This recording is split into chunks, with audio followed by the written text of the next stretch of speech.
Episode की शुरुआत में हमें काराकुरा टाउन दिखाया जाता है, जहां पर इचिको कारिन और युजुको ढूंढ रहा था, मगर काफी ढूंढने पर भी इचिको को अपनी बहनें नहीं मिलती। तो कौन यहाँ आकर इचिको को बताता है कि परेशान मत हो, मैंने कारिन और युजुको घर की डायरेक्शन में जाते हुए देखा है। तो ये सुनकर इचिको राहत की सांस लेता है और वो कौन से ये कहकर निकल जाता है कि अभी के अभी घर जाओ और कारिन और युजु का ख्याल रखो। वहीं काराकुरा हाई स्कूल में चिज़ुरु और तात्सुकी को टूटे हुए कांचों को समेटना पड़ रहा है, जिस वजह से चिज़ुरु काफी ज्यादा नाखुश है क्योंकि उन्होंने ये कांच तोड़े भी नहीं है, फिर भी उनसे ये सफाई करवाई जा रही है। और इसी समय ओरिहिमे चुपचाप आसमान की तरफ देख रही थी और उसकी बैड वाली फीलिंग्स काफी ज्यादा बढ़ती जा रही थी। उसे अंदाजा है कि हमें यहाँ पर जरूर कोई खतरा होने वाला है, तो वो चिज़ुरु और तात्सुकी से रिक्वेस्ट करती है, चलो घर चलते, साथ में टीवी देखेंगे। और फिर वो इन दोनों को धक्का देकर यहाँ से ले जाने लगती है। वेल ओरिहिमे अपनी दोस्तों को यहाँ से जल्द ले जाना चाहती है क्योंकि उसे अंदाजा है कि अगर वो लोग ज्यादा देर यहाँ पर रुके तो उन्हें खतरा हो सकता है। मगर तात्सुकी यहाँ से ये बोलकर निकल जाती है कि तुम दोनों चलो, मैं अपनी यूनिफॉर्म चेंज करके आती हूँ। और जब तक ओरिहिमे तात्सुकी को आवाज लगा पाती, तब तक एक हॉलो ओरिहिमे के पीछे आ जाता है और वो ओरिहिमे से कहता है कि मैं जानता हूँ कि तुम मुझे देख सकती हो, अब नाटक करने की जरूरत नहीं है। वेल ओरिहिमे अपने दोस्तों को इसी मॉन्स्टर से बचाना चाहती थी।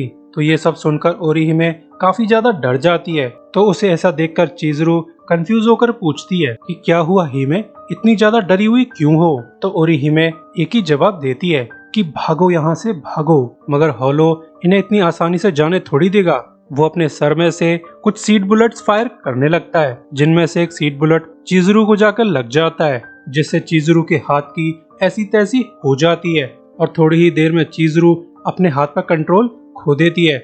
वेल उसके हाथ में एक तरह का वायरस फैलने लगा है, जिसके थ्रू हॉलो चिज़ुरु को कंट्रोल कर रहा है। तो ये देखकर ओरिहिमे हॉलो से पूछती है, तुमने मेरी दोस्त के साथ क्या किया। तो हॉलो बताता है कि मुझे पर्सनली फाइट करना बिल्कुल भी पसंद नहीं है, मैं अपने सर में से सीड बुलेट्स फायर कर सकता हूँ और जिसके भी ऊपर मेरे सीड बुलेट्स गिरते हैं उन्हें मैं आसानी से कंट्रोल कर सकता हूँ, जैसे कि मैं अभी तुम्हारी दोस्त को कंट्रोल कर रहा हूँ। और मुझे इंसानों को आपस में लड़वाने में बड़ा मजा आता है। और ऐसा कहकर हॉलो अपने बाद बाकी पपेट्स को भी बुलाने लगता है। वेल ये बच्चे वो हैं जिन्हें हॉलो ने कंट्रोल कर रखा है। इसके बाद ये बच्चे ओरिहिमे पर हमला करने लगते हैं, मगर तभी यहाँ पर तात्सुकी आ जाती है, जो फुल गुस्से में इन बच्चों की धुनाई लगाने लगती है और वो थोड़ी ही देर में इन बच्चों को ढेर कर देती है।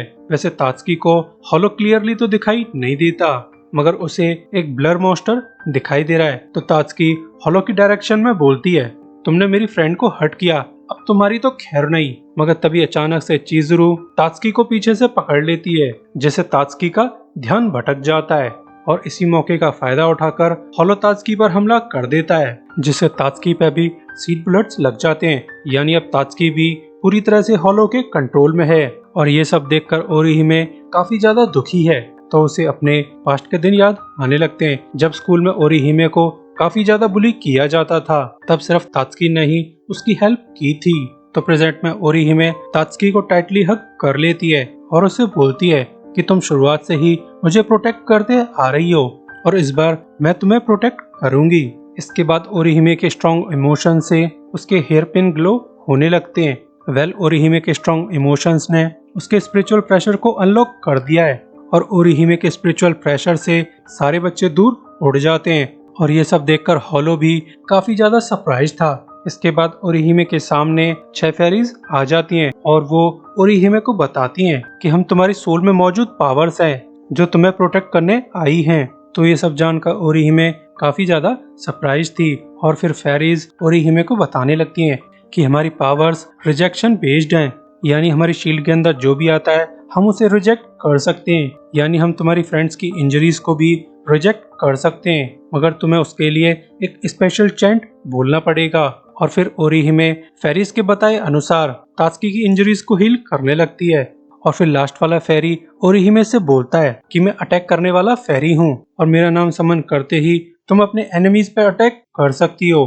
तो ओरिहिमे लास्ट फेरी का नाम समन करके हॉलो पे अटैक कर देती है, जिससे ये फेरी हॉलो को बीचों बीच से काट डालती है। इसी के साथ इस मॉन्स्टर का एंड हो जाता है। वैसे ओरिहिमे की पावर्स उसकी हेयर पिन से अटैच्ड हैं, क्योंकि इन हेयर पिन से ओरिहिमे के स्ट्रॉन्ग इमोशंस जुड़े हुए हैं। थोड़ी ही देर में यहाँ पर उराहारा और तेसाई आ जाते हैं, जिनके साथ सादो भी मौजूद था। यानी इन लोगों ने सादो की जान बचा ली है। और फिर ये लोग सादो और हिमे को लेकर उराहारा शॉप लौट आते हैं। वहीं रुकिया भी एक हॉलो से फाइट कर रही थी, मगर बिना सोल पावर के वो काफी ज्यादा वीक पड़ चुकी है, तो वो उस मॉन्स्टर का कुछ भी बिगाड़ नहीं पाती। और तभी यहाँ पर कौन आ जाता है, जो एक ही किक में इस मॉन्स्टर को दूर उड़ा देता है। तो रुकिया भी कौन को अपने यूजुअल स्टाइल में थैंक्स और ग्रीट करने लगती है, मगर तभी यहाँ पर उरियो भी आ जाता है। तो उसे देखकर रुकिया समझ जाती है कि टाउन में जो भी गड़बड़ हो रही है उसके पीछे ये उरियो ही है। तो उरियो रुकिया को बताता है कि इस समय मेरे और इचिगो के बीच एक डुएल चल रहा है, और मैं साबित करके रहूंगा कि मैं एक सोल रिपर से बेहतर हूँ, और इस टाउन को सोल रिपर की कोई भी जरूरत नहीं है, क्योंकि इस टाउन को मैं अकेले ही प्रोटेक्ट कर सकता हूँ। मगर तभी यहाँ पर वो मॉन्स्टर वापस लौट आता है, जिसे बड़ी आसानी से इचिगो मार देता है। यानी सभी प्लेयर्स एक जगह पे इकट्ठा होते जा रहे हैं। वहीं उराहारा स्टोर में उराहारा ओरिहिमे और सादो को बताता है कि तुम्हारा दोस्त इचिगो एक सोल रीपर है, और वो इस समय बहुत डेंजरस मॉन्स्टर से लड़ रहा है। अगर तुम उसकी हेल्प करना चाहते हो तो तुम हमारे साथ आ सकते हो। तो ये सुनकर ओरिहिमे और सादो काफी कंफ्यूज थे। तो उराहारा उन्हें पूरी बातें बताने लगता है कि तुम दोनों की पावर्स इचिगो की वजह से ट्रिगर हुई हैं। इसी के साथ ये एपिसोड एंड होता है। सभी के लिए good bye, thanks for watching.